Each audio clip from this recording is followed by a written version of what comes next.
Agradeço imensamente a presença de todos aqui, é uma grande alegria contar com a presença de todos, os professores do PPGD, Miriam, Samek, né, Xixo, todos aqui que estão aqui presentes, a professora.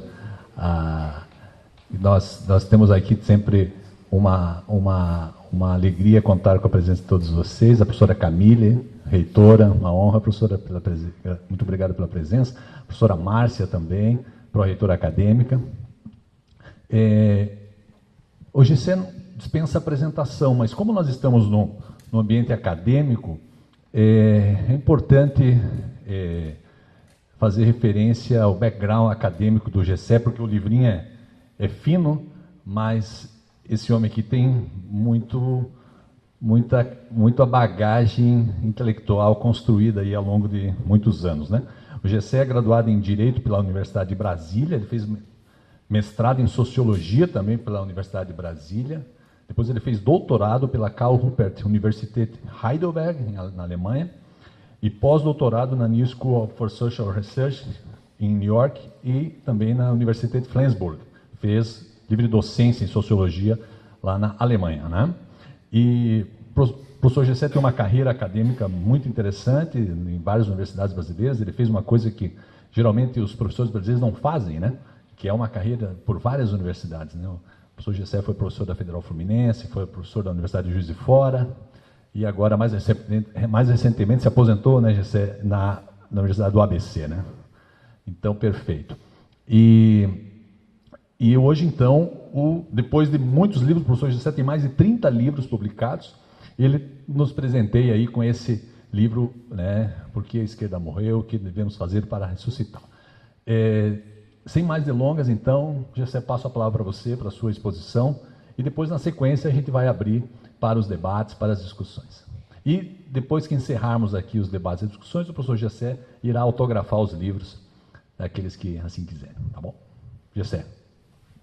Obrigadíssimo, Malisca.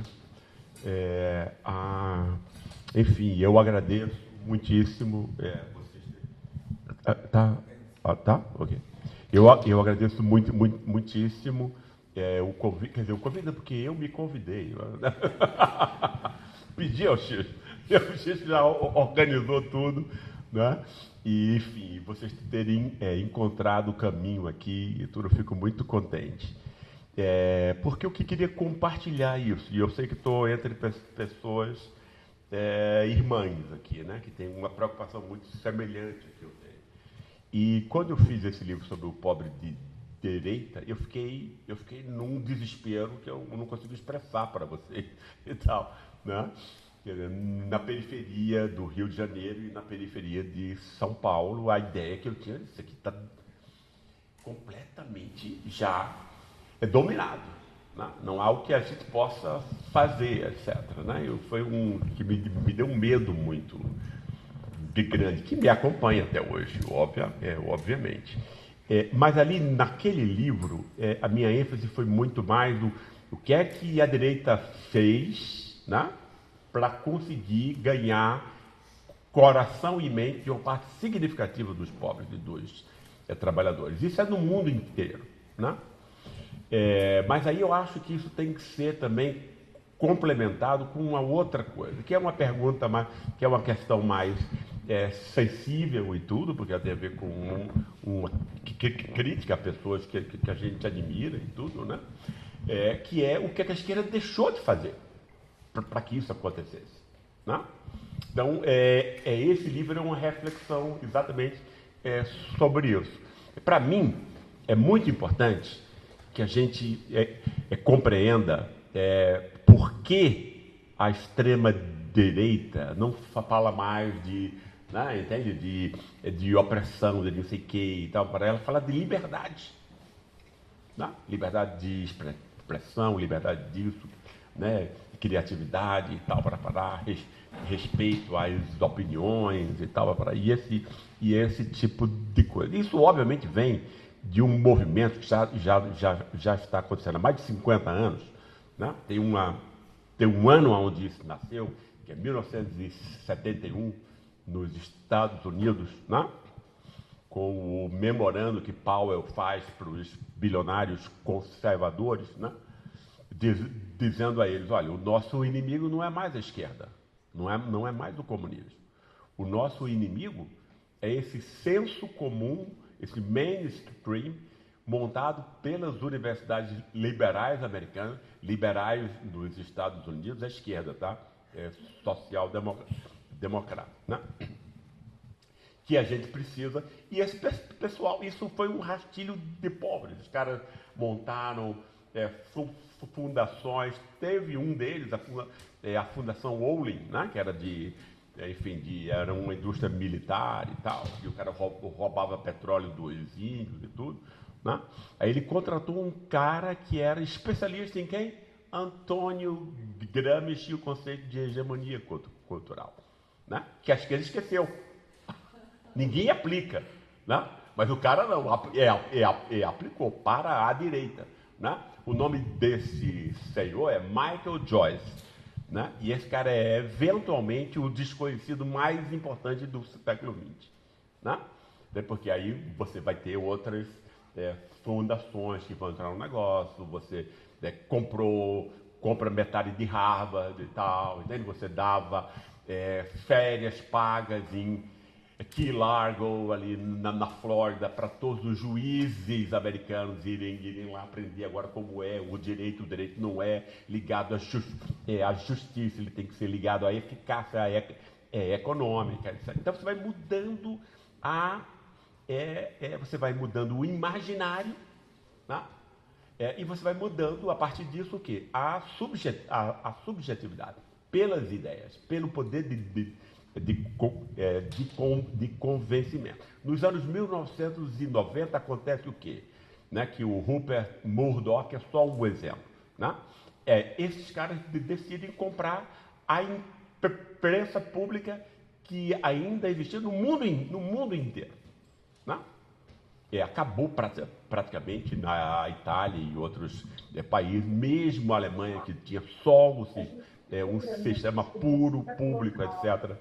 Não tem mais, etc. Ou seja, você vai, né? E aí chegam as redes sociais e completam, né? O caso. Ou seja, você vai usar aí enfim, bolhas autorreferidas, as pessoas não se referem mais à mesma coisa. Se as pessoas não se referem mais à mesma coisa, não tem diálogo. Se não tem diálogo, não tem aprendizado possível, né? Ou seja, é você jogar a humanidade há 1.500 anos atrás, né? Basicamente, né? Isso tudo com o charme de quem está sendo revolucionário, que é isso que a direita diz. Eu sou a revolução. Por que ela diz isso? Porque todo esse esquema que eu estava me referindo aqui tem a ver com a Revolução Expressiva de 1970, né? Que para mim enfim, é a revolução mais importante dos últimos 500 anos, fora logo depois da Revolução Protestante, né?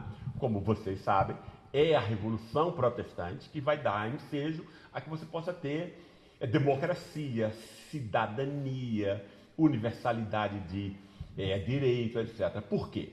Porque ela vai dizer que o trabalho, que antes de Lutero era coisa só para servo, escravo, para gentinha, o legal até Lutero era você viver do trabalho alheio. Aí chega Lutero e diz assim, não, o trabalho é o caminho, é sagrado caminho para Deus, e a única coisa importante, a coisa mais importante é você fazer o seu trabalho bem feito, e essa pessoa merece reconhecimento por isso e tal. Entende? Sem essa ideia, né, você não vai ter o quê? Universalidade, cidadania, estado de direito, etc. Né? Aí o que é a revolução de 1960 faz? Eu estou um pouco cansado, quando eu fico cansado, eu gaguejo mais, é horrível isso, mas enfim, então estou aí desde 7 horas, né, e tal, e cansa um pouco mesmo. Hã? Não, né? E aí, na Revolução de 1960, o que é que acontece? Né? O que vai acontecer não é mais... Quer dizer, antes disso, eu gostaria de dizer que revolução de sangue nunca dá certo. Tá? Pense na Revolução Francesa, 15 anos depois você tinha o antigo regime instaurado. A Revolução Russa, 1917, você vai ter o quê? Comunismo burocrático, czarista. Né? Ou seja, as tradições elas continuam, se a gente não muda a consciência das pessoas. Revolução é mudar a consciência. Tá? Por conta disso, a revolução que inaugura a modernidade é de Martinho Lutero. Né? Quer dizer, ele vai mudar tudo. Né?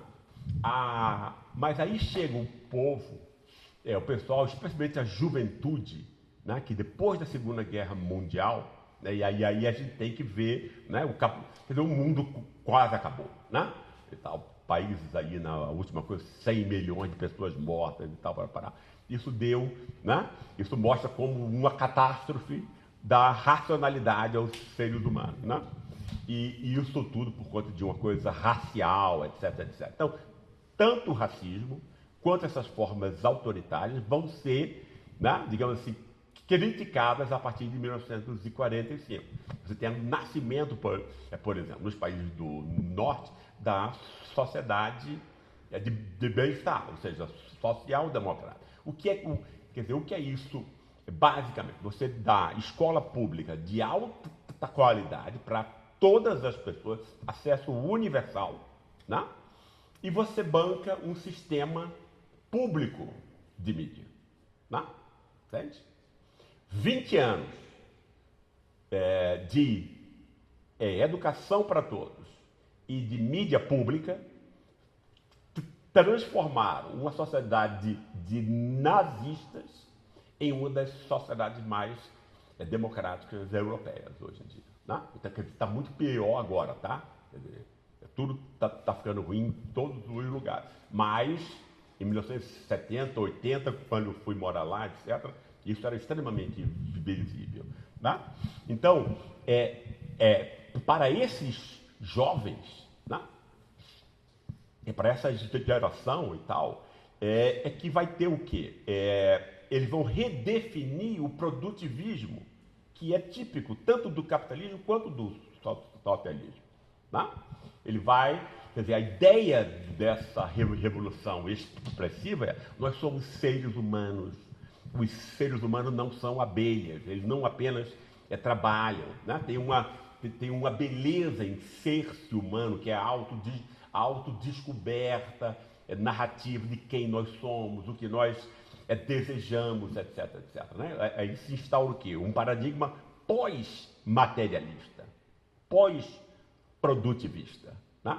E é sobre o impacto desse tipo de revolução que você vai ter a libertação das mulheres. Não aconteceria sem isso.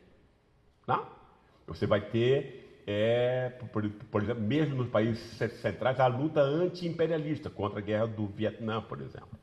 Vem da mesma revolução. Direito dos negros, etc. Né? Entende? Quer dizer, se as pessoas podem decidir quem elas são e a vida delas, por que não as nações, etc. E aí a coisa toda de... Né? Ou seja, não existe nem nada. A coisa a proteção à natureza. Se você está num paradigma pós-produtivista, né, você não é inimigo da natureza, percebe? Você está em conexão com ela. Então, assim, não tem nenhum assunto, zero, importante que seja, que não tenha sido inventado, né, pela Revolução Expressiva de 1960. E era contra isso que esse pessoal estava em guerra. Era contra os filhos. Né? A filha de Ronald Reagan brigava com o pai em casa, porque ela era contra a guerra e não sei o que. E tal, ou seja, quer dizer, os jovens não eram como hoje. Hoje os jovens são os piores, né? Eu vou só tirar isso aqui, tá tudo bem. A gente vai se animando, né? Quando a gente consegue, temperatura do corpo.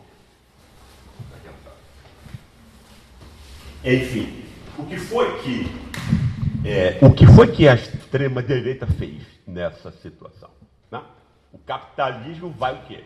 Ele vai engolir a principal crítica jamais formulada contra ele, né? E vai mastigá-la e depois vomitá-la sobre a forma de quê? Né? Do seu contrário. Você usa a mesma palavra, a mesma semântica para indicar e para significar exatamente o contrário do que essa palavra significava no outro contexto. Né? Isso vai se dar tanto no mundo do trabalho, né? Você vai ter aí o que entende a originalidade, estamos aproveitando a criatividade do trabalhador, né? Ele não é trabalhador, é meu colaborador. Você pode ligar para ele 11 horas da noite, né? Por conta dele, afinal não é empregado, né? É um colaborador, etc. Então, os temas, né, da liberdade, criatividade, originalidade, etc., vão ser reinterpretados sobre a forma do patriotismo de fábrica, ou seja, acoplado aos interesses da empresa, que é um sucesso completo hoje em dia. Né? E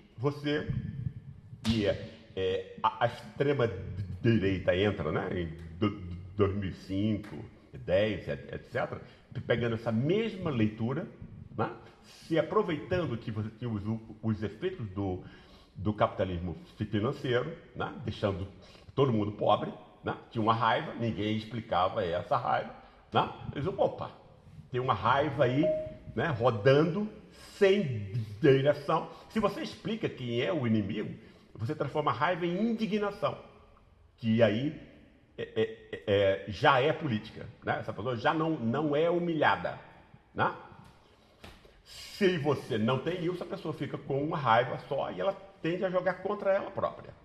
Né? Claro, a meritocracia, o fracasso é pessoal, é seu e tal. Né? Aí vem a extrema-direita exatamente. Não tem nada a ver com você. Tira essa faca envenenada do peito. Aqui tem os bodes expiatórios de sempre para você odiar. Né? Negros, mulheres, homossexuais, etc. Né? É exatamente o que está acontecendo. Né? Eu vi esse negócio assim, muita gente que eu entrevistava sobre Bolsonaro, o cara dizia, não, Bolsonaro foi horrível na pandemia, foi não sei o quê, subfinanciou a farmácia popular, não sei o que, o cara reclamando assim de Bolsonaro. Sim, mas você votou por quê dele? Ah, não, porque na coisa da família, entende? Né? Quer dizer, o medo principal de uma ideologia de gênero a ser ensinada na família e o filho virar um homossexual na escola. Isso supera tudo. Né? Quer dizer, essa pessoa é tão humilhada, né? Tão desprovida de tudo, emocionalmente, cognitivamente, etc., né? Que se alguém dá cara, você é heterossexual, que coisa boa e tal, né? Que superioridade magnífica, moral sobre esse pessoal. Entende isso? Basicamente é isso. O cara pega esse negócio. Né? Então a esquerda foi reduzida no mundo inteiro. Ela está sendo dizimada. Né? A Europa não tem mais esquerda e tal. Estados Unidos teve esse rapaz aí, esse prefeito e tudo, mas a coisa ainda a gente não sabe como isso vai terminar. E ele não pode ser presidente, simplesmente porque nasceu num outro país. Então você não tem esquerda operando. Aí você tem a esquerda ainda operando no sul do nosso planeta. Né? O México ainda tem, Brasil, etc. E tal, né? Mas para que a gente entenda essa esquerda aqui na periferia do capitalismo, a gente precisa entender que essa periferia obedece aos estímulos do centro. Então a gente tem que conhecer primeiro o que aconteceu no centro. Né? E eu acho que a gente precisa ter a coragem da autocrítica, no fundo, aqui. Né? Porque eu acho que houve uma descontinuidade na esquerda entre duas grandes figuras que têm minha total admiração. Primeiro o Lula, que é o maior líder popular que esse país teve em 500 anos, isso é. Né? E Getúlio Vargas, que para mim é o maior estadista que esse país já teve. Né? Por que eu digo isso? Ora, porque Getúlio não só mudou a economia, não só modernizou o Estado, mas Getúlio fez a primeira e única revolução cultural que esse país jamais tinha experimentado antes. Né? Getúlio é o ponto de inflexão em 500 anos. Né? Por que isso? Olha, ele vai desenvolver a primeira identidade nacional que esse país vai ter. Né? Antes de 1930, um povo de mulato e negro vai ter, né, identidade de quê? Né? Então você tinha identidades regionais. Rio Grande do Sul, São Paulo, Pernambuco, Bahia, os estados mais importantes, né, da época. Mas você não tinha nada aqui, nenhuma ideia que juntasse e, né, esse aqui é o povo brasileiro e veio de tal coisa, vai para isso e tal, vai para como isso foi montado, qual é a singularidade de nossa cultura. Quer dizer, esse tipo de questão é que Getúlio ataca. Né? E ele monta o quê? Ele vai montar usando a ideia de Gilberto Freire, né? Que é, obviamente, um cara conservador pessoalmente, mas a teoria dele é mais avançada do que todas as outras que foram construídas depois dele. Né? Nós somos dominados pela elite de São Paulo, né? Não só materialmente, mas, né, a nossa cabeça. Eu acho que isso vai ficar óbvio dentro em pouco. Né? Getúlio vai montar o quê? Vai montar uma identidade nacional baseada na miscigenação, encontro de raças, o congraçamento, que é excelente, especialmente a afirmação cultural do negro. Ou seja, a nossa identidade que vai ser construída nessa época, né? Ela vai afirmar o negro como o principal pilar, a principal contribuição cultural do nosso país. Né? Então você pega um cara que estava no lixo, tá? Você puxa ali, cara, você não é lixo. Você tem contribuições importantes, culturais, etc. etc. Né? Esse movimento foi tão importante que ele vai acabar com o racismo? Não. Mas ele vai acabar com o racismo explícito no nosso país. A partir de Getúlio você tem o racismo cordial. Né? Todo mundo é racista, mas ninguém assume isso, né? Entende? Quer dizer, isso se monta com Getúlio, porque ficou mal, né? Você, puxa vida, os caras são importantes, tem contribuição, você dizer que é lixo de novo, né? Isso vai dar um problema enorme para a elite de São Paulo, que é a que importa, né? Tá? Que era uma elite que já estava lutando para se transformar a partir de 1870, quando São Paulo vira, né, o estado mais importante, etc., econômico. Ele vai montar o quê? Ele vai montar uma ideia sobre o que é São Paulo e por que São Paulo teria que dominar e comandar o país inteiro. Né? Aí você vai ter essa coisa de transformar o bandeirante, né, assassino de índio, e tal, vai parar num protestante ascético, amante do trabalho, iniciativa, e não sei o que e tal, para parar, entendeu? E até hoje é a autoimagem que o paulista tem, né? Entende? É como se São Paulo fosse assim, a Massachusetts tropical, entende? Né? Nós somos americanos, ou seja, nós somos a modernidade, vamos americanizar o país, modernizar o país. Então a gente é que tem que assumir esse comando. É isso que está sendo dito. Né? E eles conseguem efetivamente, em 1932, monta-se a partir dessa ideologia a contraposição militar com Getúlio. Né? Mas esse pessoal, até 1930, estava muito tranquilo. Né? Ele tinha um Estado, né? E isso é extremamente importante. A nossa elite depende do Estado. O negócio da nossa elite é o Estado. Né? Entende? Quer dizer, até hoje, 800 bilhões de isenção fiscal para JBS, Rede Globo, pelo amor de Deus. Com 800 bilhões você transforma esse país em 5 anos, né? Com escola, entende? Né? Enfim, vocês conhecem essa história. A elite precisa do Estado para roubar, para organizar o saque, né? Que é exatamente o que ela faz. Né? Aí, inadvertidamente, vem um cara do Rio Grande do Sul e toma o poder de Estado. Imagina como essa elite ficou. Né?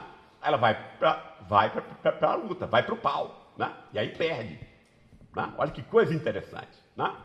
Mas não tinha gente burra desse pessoal. Esse pessoal é mau, mas ele não é burro. Né? Com a derrota em 32, várias cabeças da elite de São Paulo pensaram algo assim: nós não temos apenas o agronegócio, nós não temos apenas as indústrias nascentes aqui. A gente tem, olha, todas as rádios são nossas, todos os jornais são nossos, como todas as televisões e as redes vão ser, né? Depois, é tudo dinheiro. Né? Entende? E a gente não está usando isso. Olha o poder que nós temos, o poder simbólico, né? Não é material nesse caso, né? De controlar o que a sociedade recebe. Né? Mas falta uma coisa, pessoal, porque precisa ter sempre uma ideia. Quem é que vai dar essa nova ideia? Essa nova identidade nacional. Que agora você não pode mais botar raça no meio. O nome raça não pode estar. Olha que coisa interessante. Né? Quer dizer, para mim aí começa a história do nosso país. Né? E o racismo que está em todos os lugares. Mas ele não está diretamente. Quem acha que racismo é raça já foi feito de imbecil. Né? Porque o racismo não se apresenta mais em 99% dos casos é como raça. Né? Ele vai se apresentar como? O que é o racismo? Né? Racismo não tem a ver apenas com raça. Racismo é você desumanizar o outro. Uma das formas de você desumanizar o oprimido é a racial, mas ela não é a única. Né? O que é que acontece com as mulheres? Entende? Você tem o quê? Você tem no Ocidente uma gramática moral, ou seja, uma teoria da virtude que é prática, que está em cada um de nós, que diz o quê? Olha, nós admiramos o que é bom, o que é o virtuoso, é o quê? É o que o espírito produz. Tá? Né? Segundo Kant, né? Inteligência, moralidade e honestidade e a capacidade de você perceber e compreender o belo. Né? A gente admira nessa vida isso. Não existe uma quarta coisa, não existe uma quinta coisa. Entendeu? Né? Nós todos, né, admiramos isso. Isso não é um negócio, não é uma escolha. Né? Percebe? E quem é o oprimido, ou seja, então quem vai o oprimir tem que se associar ao espírito, como se fosse inteligência, moralidade, beleza, etc, etc. Já o oprimido, ele tem que ser, ele tem que ser destituído de espírito, o que equivale à desumanização, porque você está equalizando ele com os outros animais, né? Entende? Que é sexo, agressividade, sentimentos, etc, etc. Né? Em 1934, a elite de São Paulo, percebendo que tinha que produzir ideias, não apenas ter jornais, rádios, etc. Você tem que veicular alguma coisa nisso aí, né?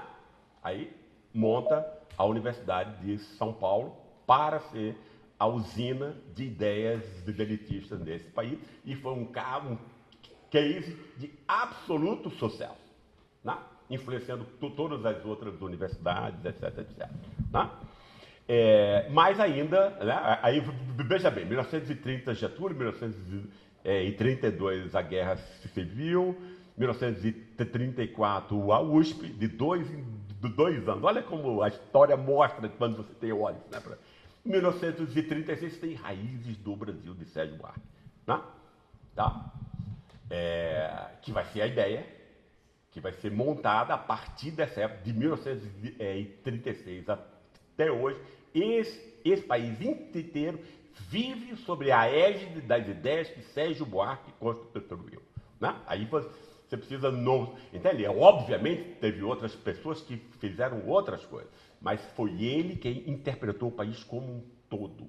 Né? Ou seja, naquilo, estava conversando na entrevista, né? O que é importante você explicar para as pessoas é de onde elas vêm, quem elas são e para onde provavelmente elas vão. Né? Por que eu digo isso? Ora, porque todas as grandes religiões mundiais se ocuparam e angariaram bilhões de seguidores exatamente por oferecerem essa explicação. Ou seja, então é necessidade humana, né? de sentido ao mundo e de pertencimento. É isso que as religiões fazem. De 1800 para cá, quando a religião vai perdendo o prestígio para a ciência, quem faz esse trabalho agora de construir o mapa social das pessoas é a identidade nacional.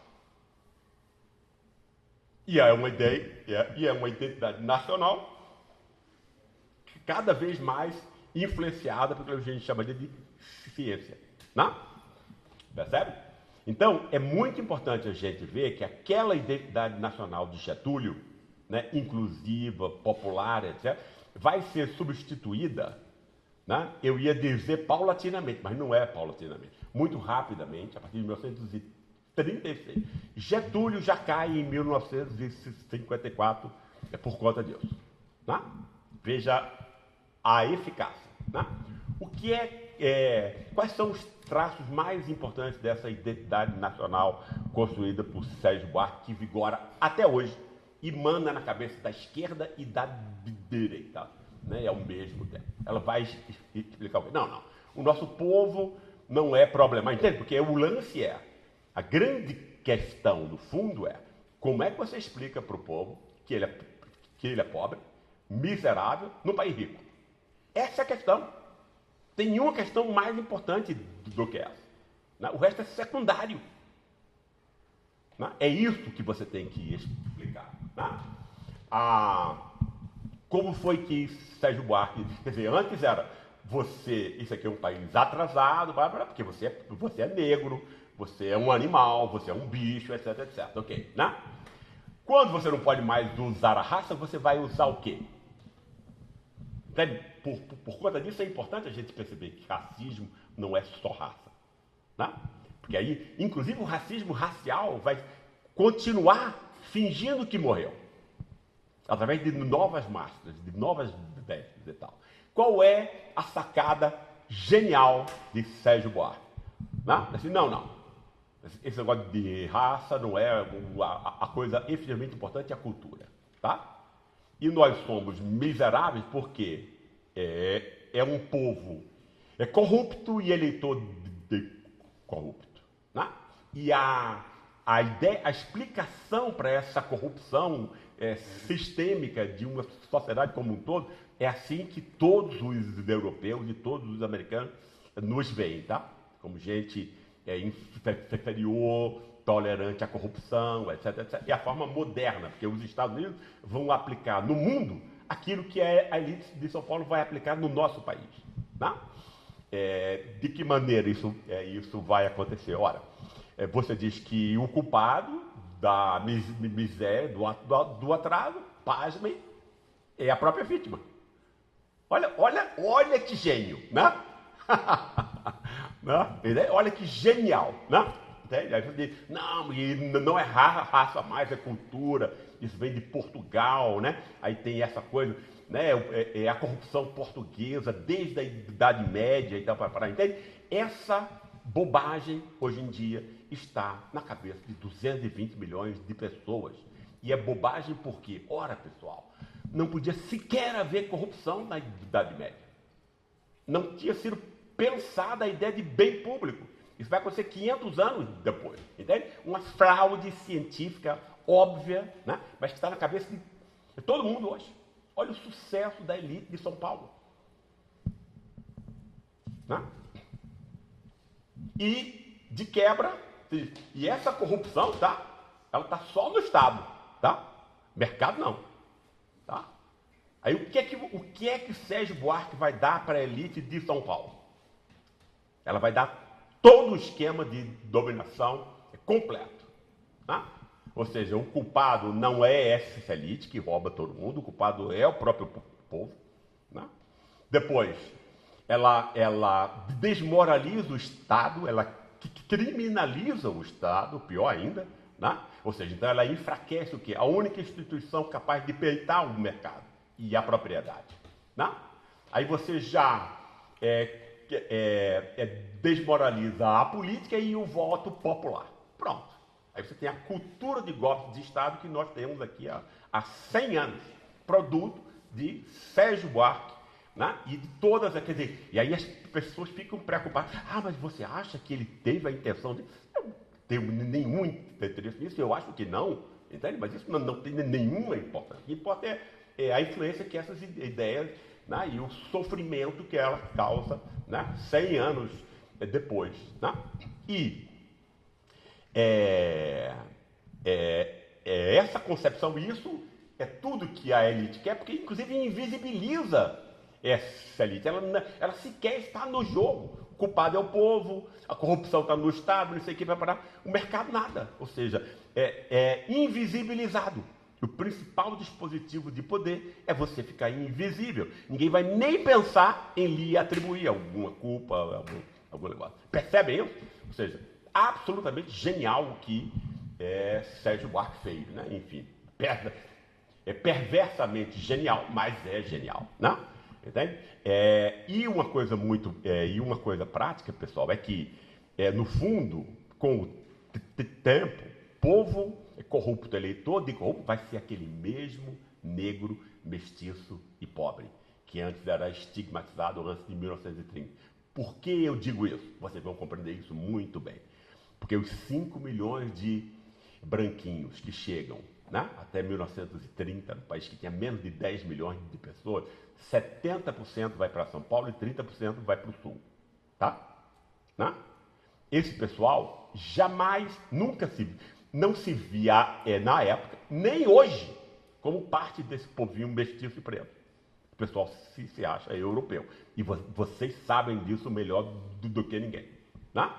Percebe? Aí, como eles não são esse povinho corrupto e tal, ele pode tirar onda, entendeu? De sair às ruas, todo o golpe de Estado, para apoiar o quê? O combate à corrupção? Uma ova. Ele não tem nada contra a corrupção. Ela própria é corrupta de cima a baixo. E se for um rico roubando, ela acha legal. Né? Foram milhões de pessoas contra alegações que nunca foram comprovadas contra Lula e Dilma. Né? Saíram milhões. Eu estava lá, né, dia 16 de março, tinha 1,5 milhão de branquinho bem vestido na Avenida Paulista. Eu não vi um pobre.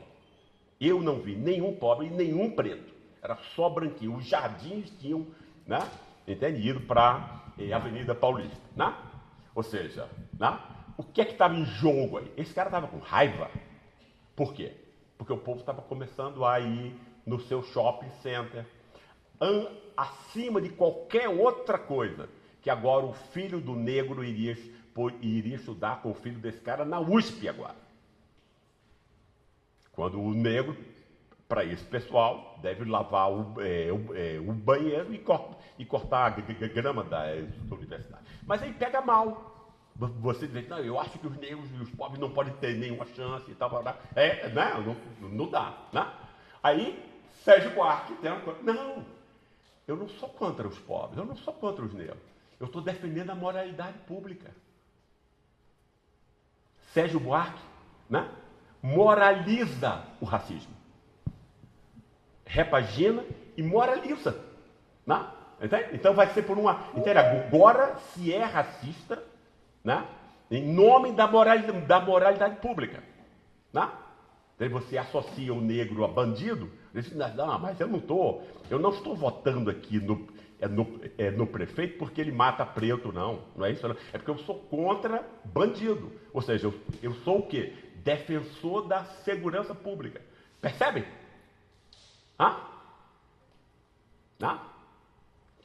É tudo racismo, só que não é percebido enquanto tal, mas no efeito é. Né? Ou seja, genial, né? Porque ninguém nunca toca nessa coisa e tal. Né? Entende? E a esquerda não toca nisso. Né?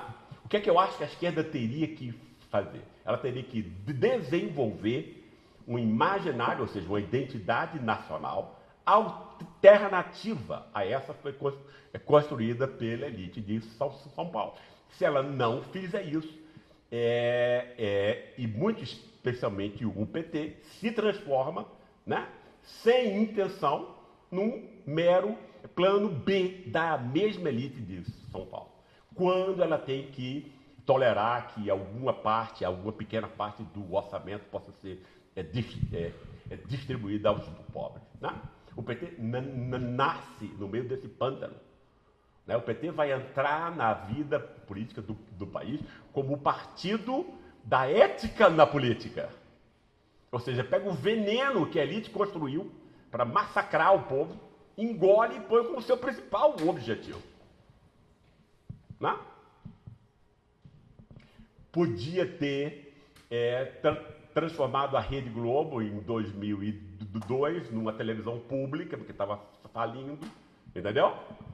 Aí o que foi? Ajudou a Globo, 280 milhões do BNDES. Né? E aí quando se perguntava as grandes figuras do partido, esse negócio sobre televisão, não, a gente não precisa de uma TV pública, nós temos a Rede Globo. Isso não é só burrice, tá? Isso é você não ter uma ideia do processo histórico de como a sociedade funciona. Né? Você só pode ter isso, não é enfrentando questões fragmentadas de isolar. Ah, eu vou ser contra aqui o negócio 6x1, eu vou ser não sei o que para parar. Entendeu? Porque só o que importa são as ideias. Né? E aí uma ideia fragmentada num mar de mentira e fraude, ela tem uma vida muito curta. Como os memes, né? Eu estava comentando isso aí também. Né? 14 milhões viram, mas 2 semanas depois ninguém mais falava dele. Foi efetivamente revolucionário. Associar imprensa, bilionários e políticos tramando contra o povo. Né? Entende? Aí o cara de classe média, poxa vida, agora o povo vai entender tudo. Não, né?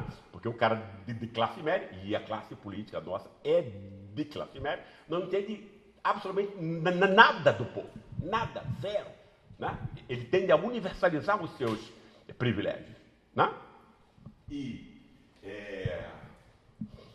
o meme que ele tem, um pobre vai achar que esse encontro pode ser casual, fortuito, aconteceu agora. Né?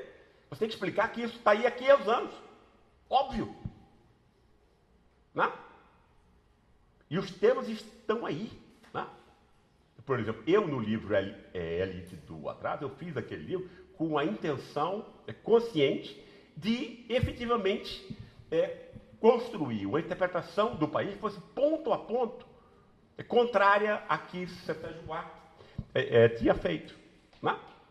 Quer dizer, o nosso berço não tem nada a ver com Portugal. Por quê? Porque o nosso berço é a escravidão, que sequer existia em Portugal. Você pode estar falando português, né?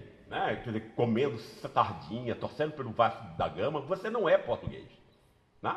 Porque quem monta um ser humano, né, é a prática institucional. Pensem na família, pensem na escola, para deixar isso claro. E a escravidão vai criar um tipo de família, um tipo de direito, um tipo de política, um tipo de economia. E como isso nunca foi criticado entre nós, nunca foi sequer percebido como a questão principal, ela continua. E sem autocrítica não há aprendizado, se não há aprendizado, não há mudança. Não? Se você pega a escravidão como central, você explica por que o ódio que os ricos e a classe média branca têm do povo. Você explica por que as pessoas aplaudem chacinas de preto pobre. Vocês conseguem entender por que se cria uma polícia cuja função não é resolver crimes. Ah, Maria, não é resolver crime, né? Entende? A taxa de resolução não chega a 5%, ou seja, então não é isso que ela faz, né?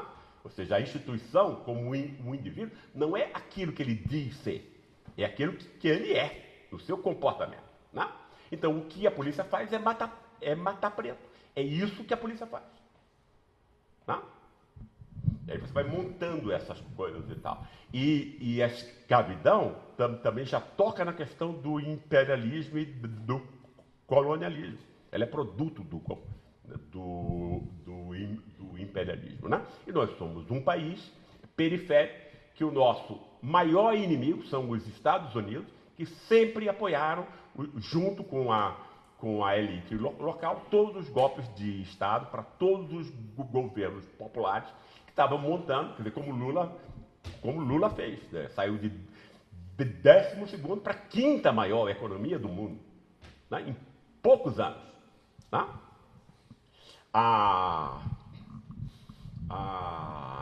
Enfim, eu acho que eu esqueci o ponto que eu ia amarrar aqui, o cansaço também aplica nisso, mas eu encerro com isso, porque eu acho que o principal, né, é a percepção, né, de que sem um imaginário social alternativo ao que a elite de São Paulo construiu para a gente, né, a gente não vai longe e o nosso sonho vai virar um pesadelo, né? Obviamente, essa figura luminosa do Lula, né, que nos salvou diversas vezes de um real inferno e tal, né? Porque se Bolsonaro tivesse vencido em 22, a gente estava no inferno aqui, né?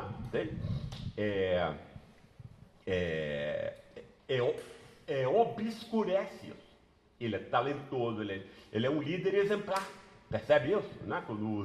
No sentido que Max Weber diz, né? Ele tem uma análise sobre a liderança em todas as áreas, né? Religião, política, etc., em tudo. Ele assim, tem 2 tipos de líderes, né?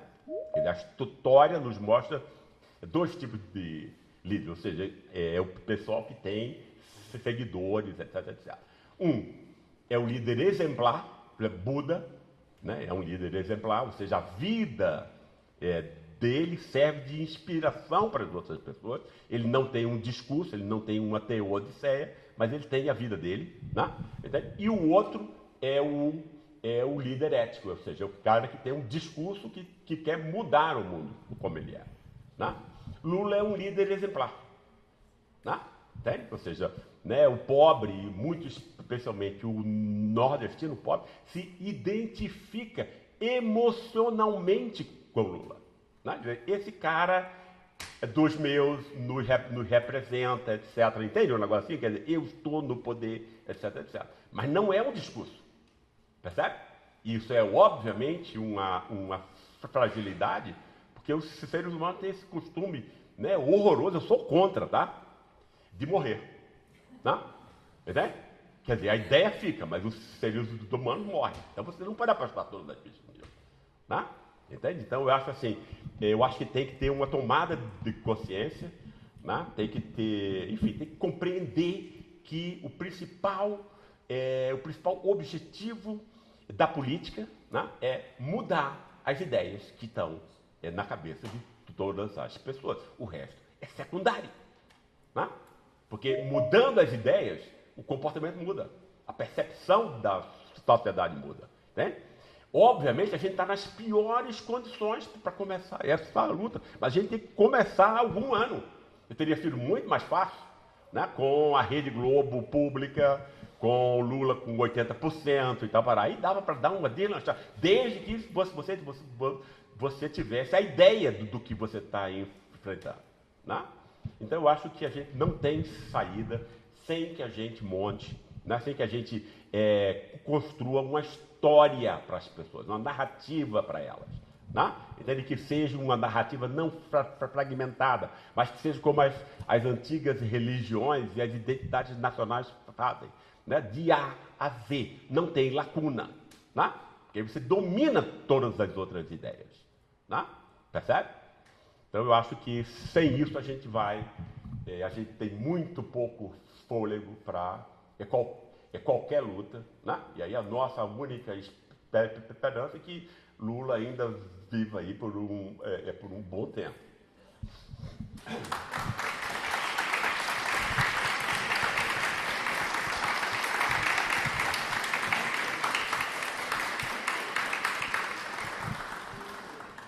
Obrigado, Gessé. Bacana ouvir. Não. Agora estamos aí com espaço para perguntas, considerações, observações. Por favor.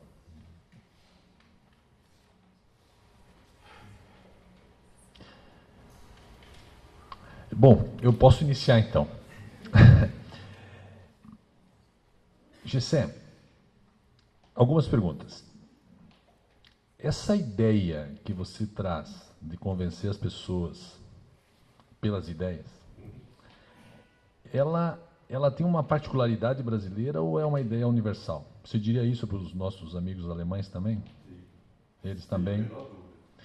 E nesse ponto, um livro que eu li, até trabalhamos aqui no BBGD, aquele livro do Axel Hohner, A Ideia do Socialismo, em que ele fala do resgate da utopia do socialismo, que a utopia do socialismo, que foi o grande motor da modernidade, né?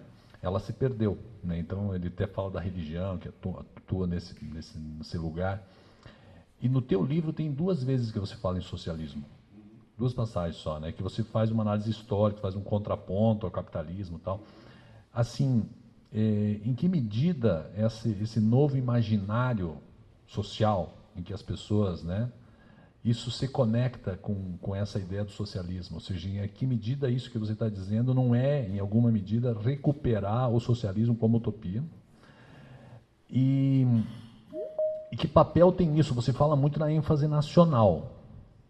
Só que hoje a economia, ela se transformou, né? Se transformou profundamente, né? Então, assim, a economia digital desterritorializada, ela coloca outros desafios, né? Sob o ponto de vista de como você, digamos assim, inclusive até o próprio capitalismo se transformou, né?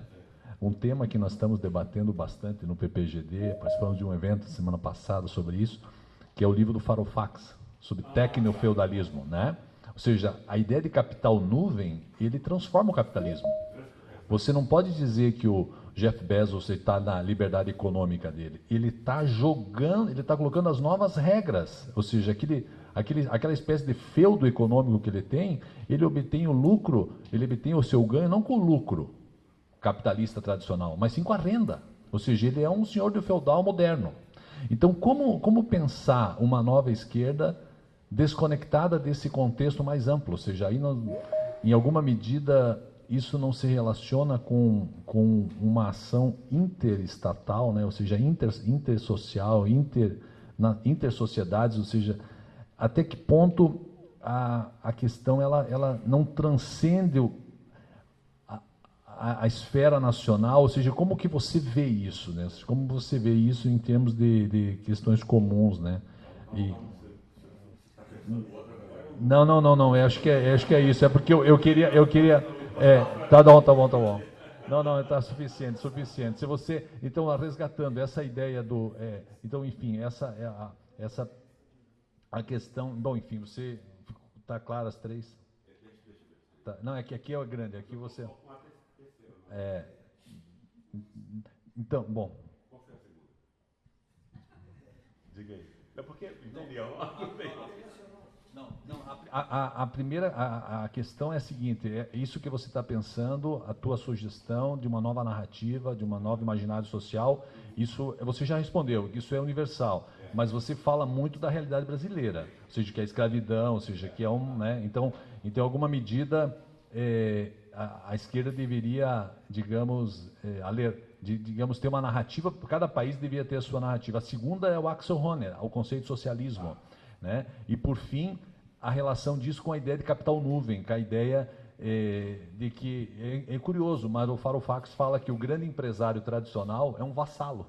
Ele classifica ele como vassalo, ou seja, assim, se você pensar nessas grandes... E aí tem a história da Internet 1 e Internet 2, né? A Internet 1 era espaço aberto, comunitário, tal, e a Internet 2 é o cercamento que ele fala, ou seja, o cara chegou lá e cercou o espaço digital e diz, aqui eu domino.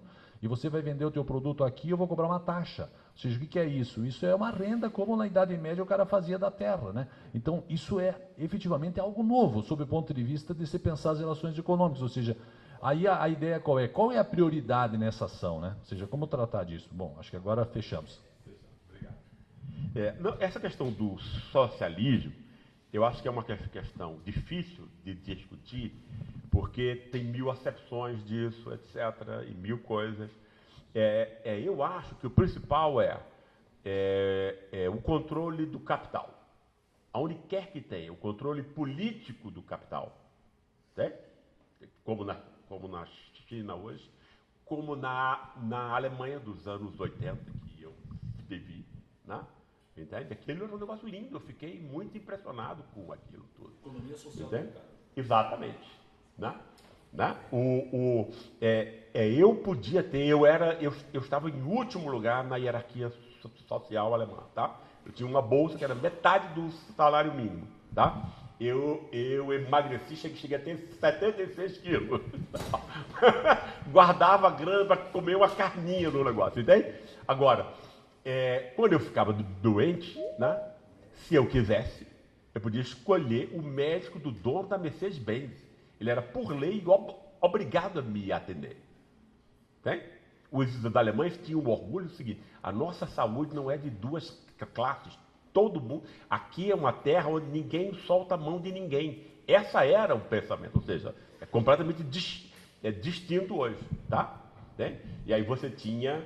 Né, eu era pobre e tinha acesso à cultura, porque eu não pagava nada. Estudante não pagava nada. Eu ia em ópera e pagava 5 ou 10 reais, entende? O equivalente a isso, uma coisa meramente simbólica. Então você tinha acesso à cultura, você tinha acesso à saúde primeiríssima e você tinha acesso ao ensino de graça até o final da universidade de graça. Eu acho assim, entende? Quer dizer, o meu país dos sonhos é isso. Percebe? Não? Entende? É onde todas as pessoas tenham acesso à educação, saúde e cultura. Né? Entende? Quer dizer, e que isso seja a norma e tal. Né? Entende? Quer dizer, eu achava essa coisa de você dizer o socialismo, eu digo assim, cara, isso aqui é o comunismo de Marx, entende? Cada um segundo a sua necessidade. Né? Mas o ponto que você toca da questão do socialismo. A questão do capital nuvem. Ah, tá. Já o capital nuvem, eu acho muito interessante a tese que ele desenvolve, mas ainda tem aspectos ali que não estão muito claros. Né? Eu acho, por exemplo, que, no fundo, o capitalismo nunca foi o capitalismo de lucro e não sei o que e tal. O capitalismo é, desde o primeiro instante, político e monopolista. Né? O capitalismo é monopólio, sempre foi. Né? O que está acontecendo agora, pensa lá no JP Morgan, Rockefeller e tal, no final do século XIX. Os caras eram 1, 2 ou 3 que tinham o país inteiro. Né? E tinham todas as. Né?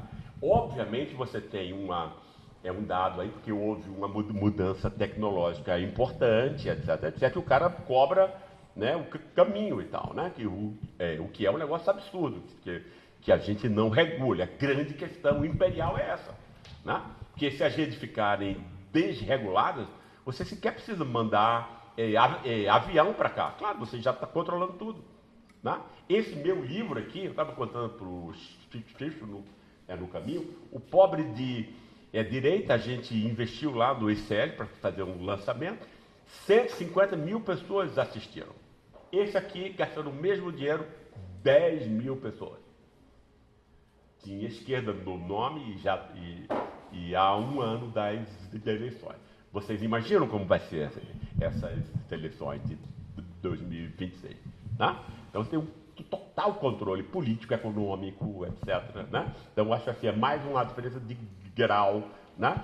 Porque eu não acho que seja uma coisa assim de feudalismo e aí vem o capitalismo, que é uma outra coisa e tal, né? Empresarial, é competitividade. O capitalismo jamais foi competitivo, nunca, zero.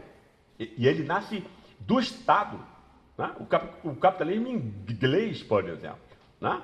Entende? Quer dizer, ele vai começar de que maneira? Olha, Elizabeth Tudor, né? Vai inverter o fato de que a Bélgica, que era conhecida como Flandres, né? Na época, né? Onde tinha as manufaturas, né? E a Inglaterra era exportadora de lã. Né? A Alemanha, não. A gente produz a lã e vamos fazer a manufatura aqui. Né? O empresário, uma ova, foi Elizabeth, né? A rainha que decidiu, obviamente com alguns conselheiros ali, obviamente. Ela vai montar, para isso, é a partir dela que se monta isso, a marinha mais importante, mais forte. Ou seja, entende? Aí ela controla militarmente o mundo, o comércio, etc, etc, e ela começa, né? Aí já é a semente do que vai ser, né, o capitalismo industrial mais tarde. Estado. Né? Não, o capitalismo nasce como uma coisa, nasce uma ova. Né? Entende? É o Estado que está montando, e o Estado vai construir monopólios. Né? Entende? Então, acho que, enfim, era isso.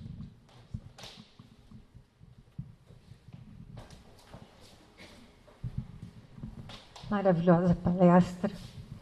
A minha pergunta não é tão inteligente, mas estava comentando com o Samek aqui, tão ferrado, porque por mais que a gente entenda e concorde com tudo que você está falando, na última campanha, uma amiga minha me liga e diz assim: Miriam, vocês precisam falar com os motoboys.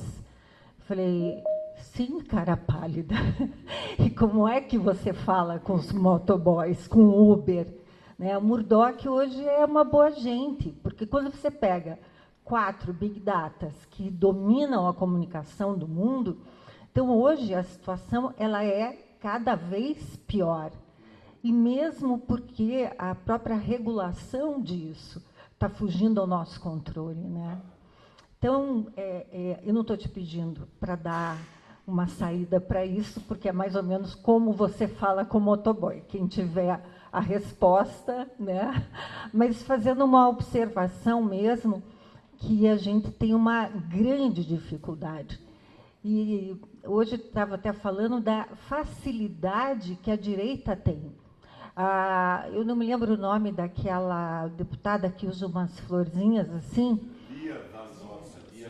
Não, eu tenho que lembrar que ela agora falou que a galinha pintadinha é comunista. Eu não sei exatamente como ela chegou nisso, mas ela conseguiu um monte de seguidores que a galinha pintadinha, para quem não sabe, é um desenho infantil, né, é comunista. Como é que a gente resolve um troço desse? É difícil, né?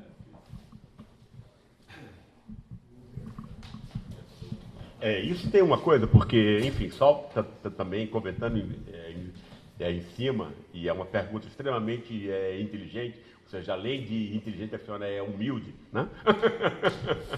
Que é o fato de que, quer dizer, como é que a gente vai falar com o motoboy?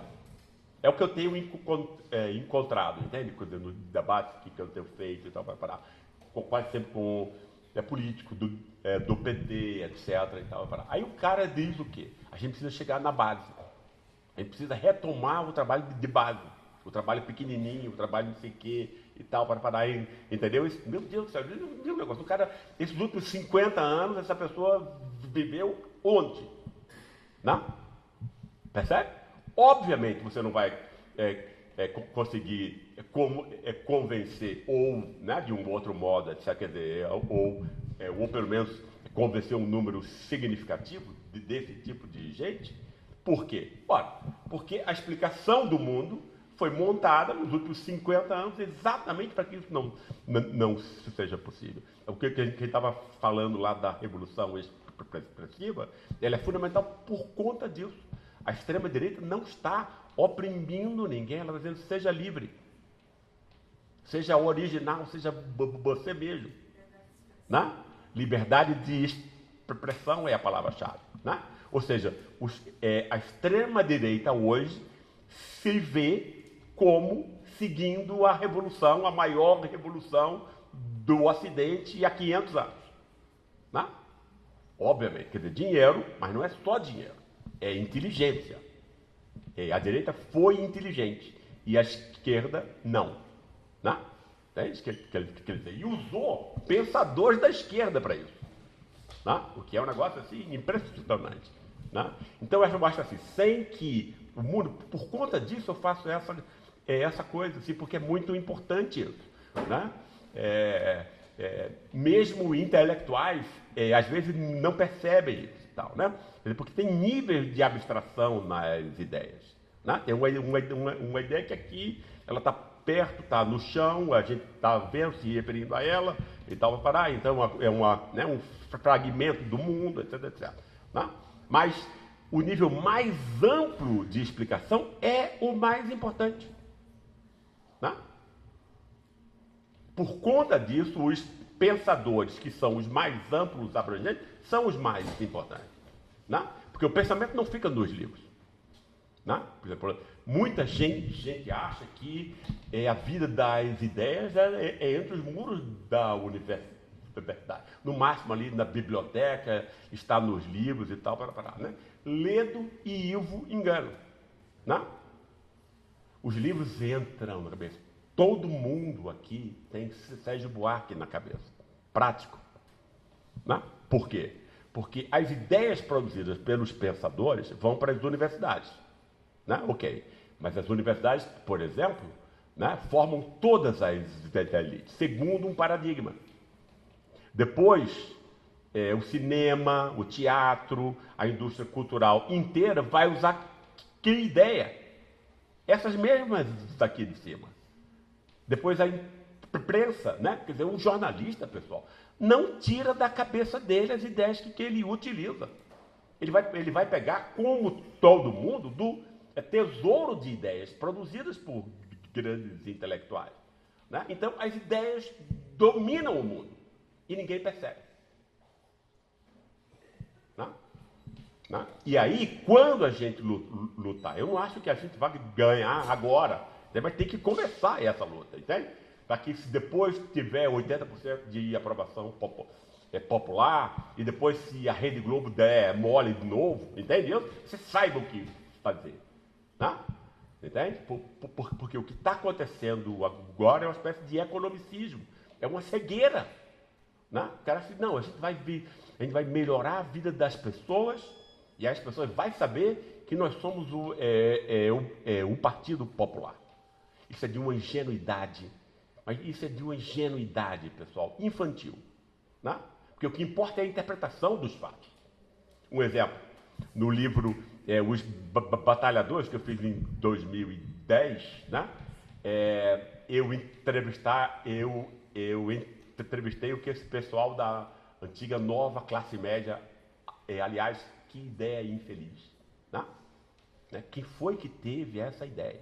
Né? Porque eu saio, né, conversando com as pessoas, se você for hoje na rua, pegar um pobre remediado, entre 2 e 5 salários mínimos, ele se acha de classe média.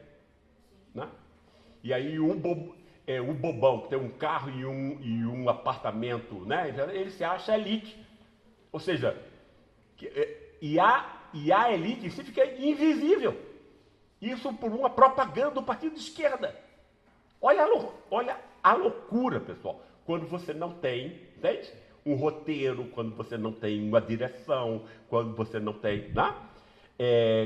Com esse pessoal da nova classe média, quando eu perguntava a eles qual foi o principal fator para sua ascensão, 80%. Jesus. Óbvio, né? Entende? Óbvio, é isso que ele ouve, é isso que ele não sei quem e tal, vai parar. Né? Entende? E aí a gente pode usar centenas de exemplos. Né? Dilma, por exemplo, que eu tenho uma admiração pessoal muito grande por ela. Uma mulher extremamente corajosa que tentou ir além, peitar o capital financeiro, etc, etc e tal. Né? Só que ela quis isso tudo. Quem vai explicar para o povo? A Rede Globo. Óbvio que não vai dar certo. Né? Então né? Ou seja, a gente está num pântano, pessoal. A gente precisa, pelo menos, saber o caminho. Né? E aproveitar ainda, enquanto Lula está aí vivo e atuante, cada vez melhor, né? Para nos ajudar nesse caminho. Mas ele não pode fazer tanta coisa assim, apesar de ser muito importante. Né?